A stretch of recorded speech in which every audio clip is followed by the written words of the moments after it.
Thank you so much for joining us here on this second episode of the Late Night Pop Show. I'm Jeremy, and I'm old.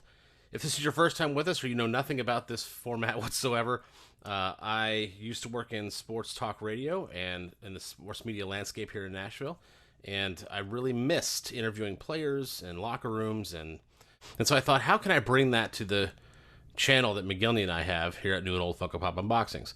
And that led us to this idea, where we're going to interview people from the Funko and YouTube communities here on the channel and on the show. We'll release them every other week, and we're just going to have a good time, 15, 20 minutes max, and just have a good time doing it. We've already got Clara from Silver-Haired Wolf. That episode has already been up. We hope that you go watch that. But for now, here's John, SlapShotPops. I'm Jeremy, and I'm old.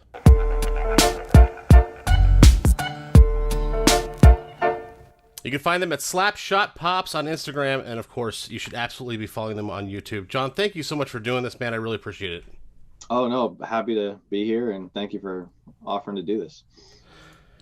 Let's talk about the genesis of your collecting, if you will. I mean, obviously, you're a hockey fan, and I'm wearing a jersey. You're wearing a hockey sweater. We'll get to that. But what is collecting for you? Where did that start? How long ago was it? How did you and Joanna start doing it together? I mean, can you kind of give us the basics of that?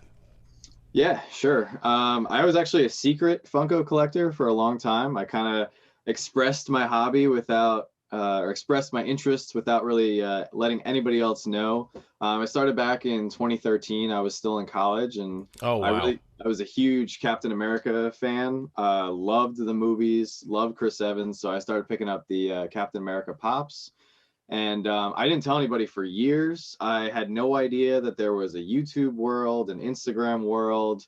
Didn't really participate much in social media with collecting. I kind of just did my own thing. I did a few mystery boxes here and there, but it wasn't something that I advertised at all, really until Joanna came into my life back in 2018. And she, of course, walked into my apartment and said, "What are all these little strange bobbleheads?" I remember she was actually concerned. She was like, "Do they all just stare at you and watch you while you sleep?"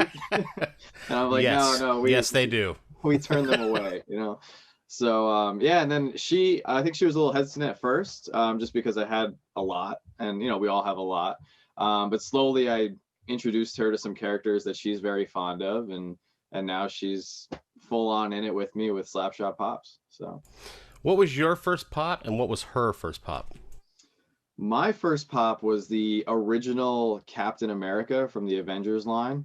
Okay. Got it for $5 on eBay. It was super damaged, and I still have it in my collection because it's just plenty of people have offered me a mintier one for a lot more than $5, but I'm happy with the damaged one for the nostalgia.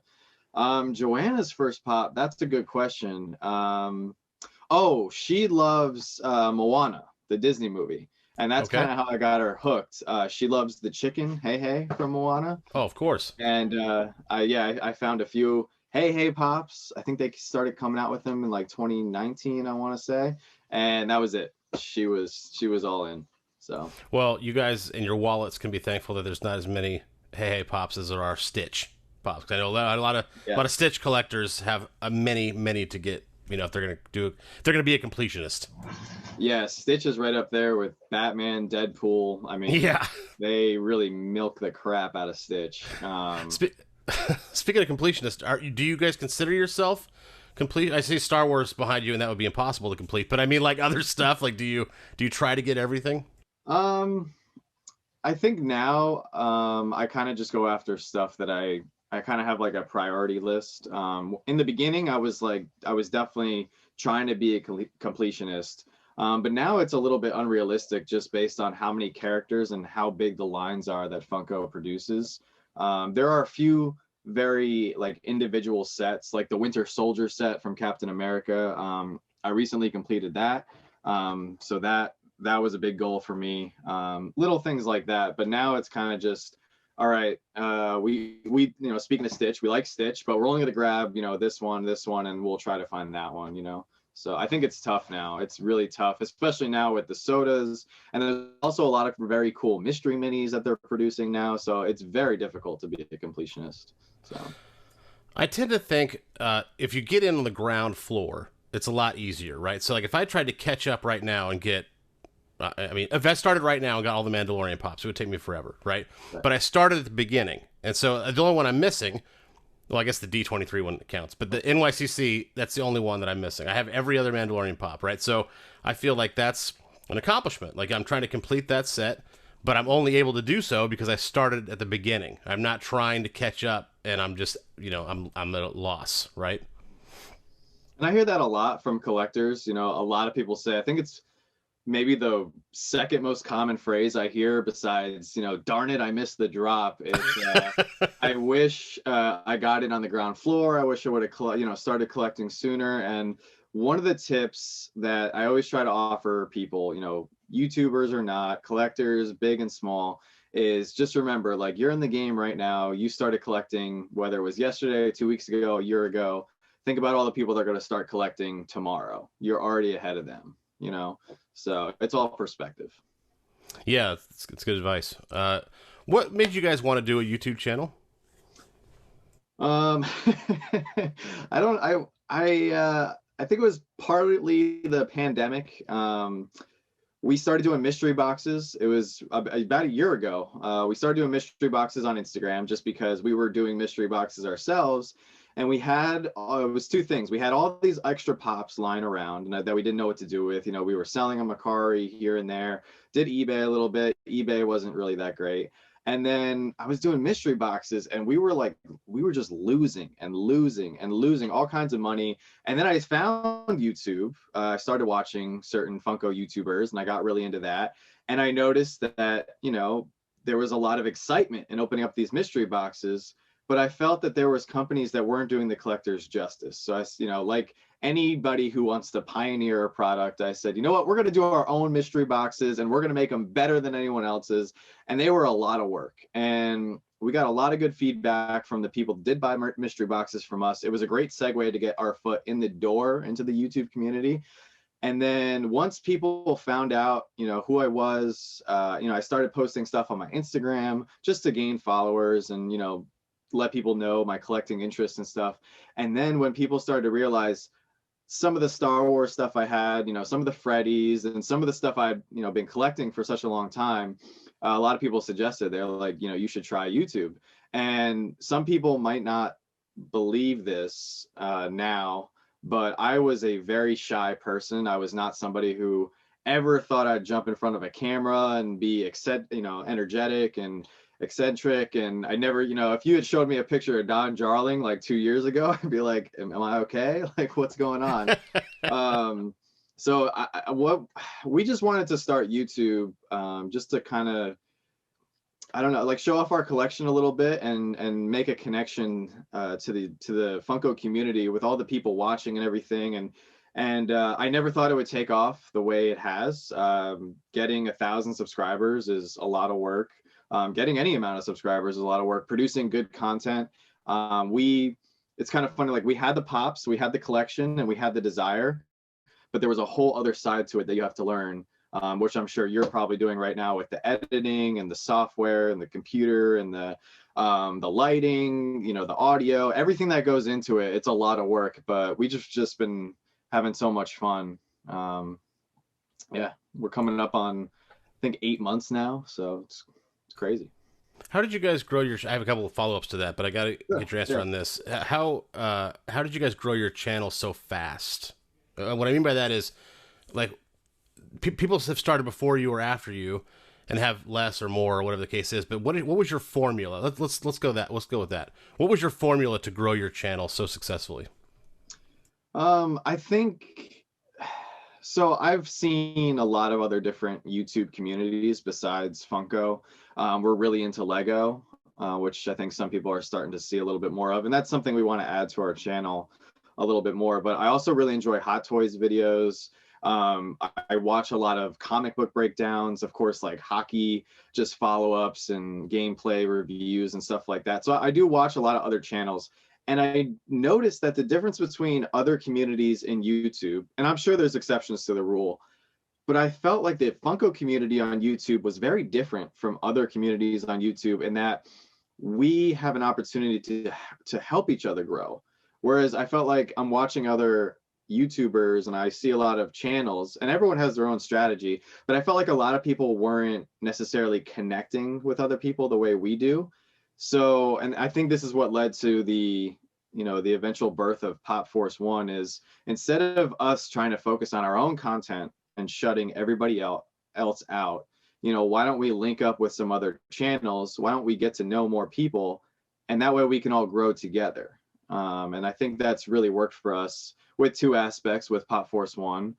Just, Jim, Josh, and Vince are all three other great guys that I've had the opportunity to link up with. And, we Josh, especially, we constantly going back and forth on the kind of content that we want to create. What can we do differently? What's something new and exciting that we can bring to the community? So we're constantly brainstorming. And then the other thing too is Funko Worldwide. And I noticed that when we were really small, we're still small, but when we hit, 100 subscribers, the feeling of getting to that milestone felt so good. Mm-hmm. And I wanted to, we wanted to celebrate. When we hit 1,000 in December, I felt like, we wanted to have like a huge party.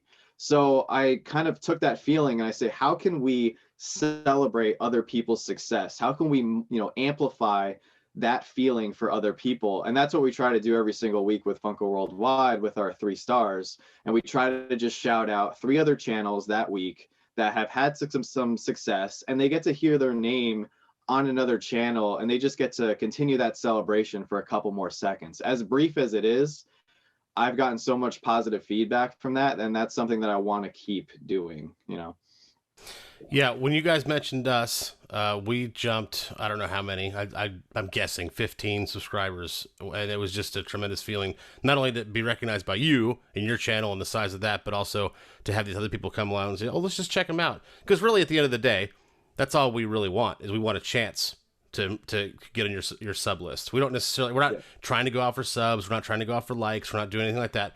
But we appreciate all those things, but that's not what we're here for. We're here for a father-son bond around a hobby, and we want to be a part of this community and help people out. And and you returned that in a way that you didn't even know. So I appreciate that very much. I don't want to take too much more of your time. I do have one last question for you, because you talked about doing things differently, right? Like, how do we do this? These kind of different ideas. You guys have a niche. This seems to be eating before opening a mystery box. So I need to know, how did this come about, and why has it kept going? I'm not saying I don't like it. I'm just saying because I can see somebody being like, we're gonna try this one time, and you're like, oh no thanks, and then you kind of move on. Why did you guys stick with that, and how did it come about? So we were looking for something, how do we connect everybody? How do we, make something enjoyable? Something that's content that everybody can watch. It's completely inclusive, something different other than opening up a pop or a soda. And we found that the only thing you can really do to connect everybody is food. Everybody loves food. Everybody has an opinion about certain foods. Everybody has an opinion about certain restaurants or certain fast food chains. And I've watched hundreds of channels by now. I've seen dozens of different channels, couples duels, or father-son duels, or family duels, whatever you want to call it. Everybody seems to have their own little catchphrases, or they might have something unique to them. Like with you guys, I like how you put the prices of all the pops kind of like yes, separate thank you. on the side of the screen. Like, Thank I you. think that's cool. That's unique to you guys. And with the food, like Joanne and I love food. Everybody loves food.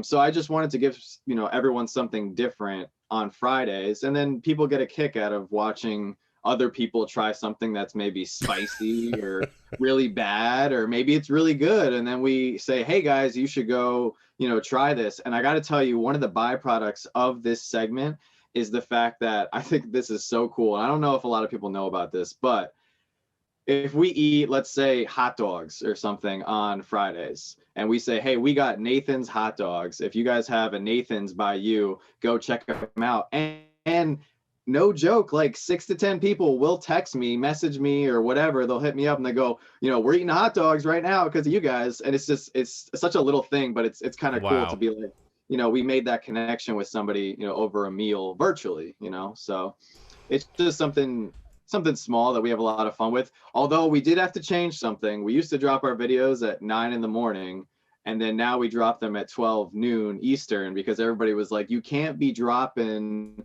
you guys, slamming pizzas right when I'm eating breakfast. So now we do Oh. Yeah, now we do it at lunchtime. So we do listen to everybody. We try to take constructive criticism into account. So, but yeah, now we do them at noon, hopefully when roughly a majority of the country is getting ready for lunch or eating lunch. So very smart. John, thank you so much for doing this, man. Really appreciate it. Again, you guys can follow them at can't read my own writing, at SlapShotPops on Instagram and, of course, on YouTube. Go check them out. Give them a sub, give them a follow, and, of course, click that like button every single time you see them. John, thank you so much for doing this, man. We really appreciate it. Thank you. This was great.